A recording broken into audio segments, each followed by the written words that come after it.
اچھا، سابق وزیر اعظم عمران خان نے حال ہی میں ایک انٹرویو میں کہا ہے کہ پاکستان میں وزیر اعظم بے اختیار ہوتا ہے، کہ وہ بھی بے اختیار تھے، اور جنرل باجوہ جو چیف آف آرمی اسٹاف تھے وہ سپر کنگ تھے.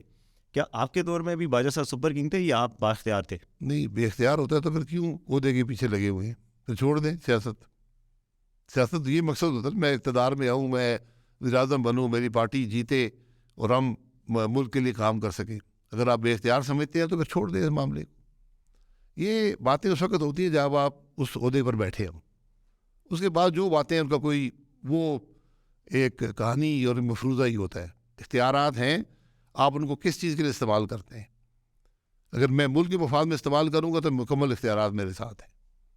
اگر میں نے کوئی کھیل کھیلنے ہیں، میں نے کسی کو اندر کرانا ہے، کسی کو باہر کرانا ہے، تو وہ اختیار آپ کو حاصل نہیں ہے.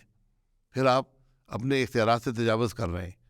یقیناً ہمارے ملک میں اسٹیبلشمنٹ ہے، اس کے ایک اثر ہے، لیکن بات یہ ہے کہ آپ کس طرح اسٹیبلشمنٹ سے ڈیل کرتے ہیں. اگر آپ ان کے ساتھ سودا کر کے اقتدار میں آئیں گے، پھر اس کی قیمت آپ کو ادا کرنی پڑے گی.